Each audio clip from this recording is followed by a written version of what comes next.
vamos a hablar sobre las enfermedades respiratorias que aumentan en esta temporada. Vamos a hacer énfasis al virus sincicial respiratorio que afecta especialmente a los bebés, a los niños pequeños y puede producirles infecciones en los pulmones. Puede complicarse, generar bronquiolitis. ¿Cuáles son las causas y tratamientos para el virus sincicial respiratorio? Laura, te escuchamos. Adelante.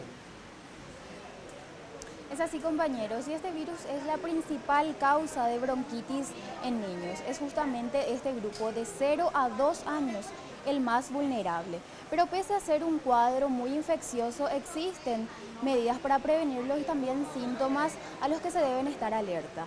El doctor Carlos Morínigo, director de hospitales especializados del Ministerio de Salud, nos da más detalles.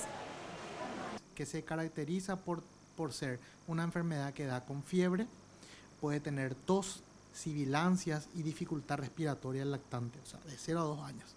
La forma de contagio es de persona a persona, o sea, una vez que el virus está en circulación, eso va pasando de paciente en paciente si es que no se toman las medidas preventivas correspondientes. El lavado frecuente de manos, la consulta precoz ante los primeros síntomas, chorreo de nariz, dolor de garganta de la criatura, que no te está comiendo, hay tos, chillido de pecho, entonces debe acudir al médico para diagnosticar la patología.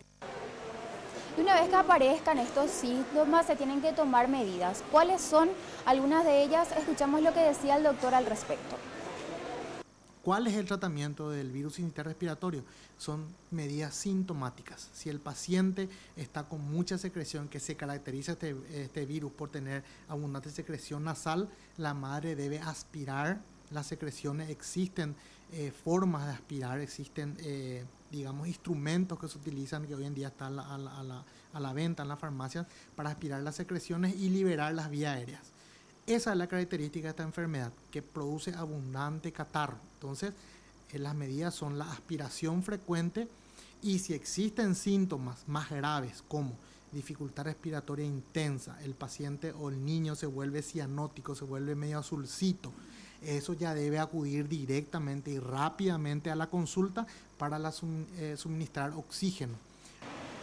Entonces, a tener en cuenta estas recomendaciones para evitar la infección por este virus que puede diseminarse a través de pequeñas gotitas que están en el aire. Y por supuesto también tener siempre en cuenta el lavado de manos.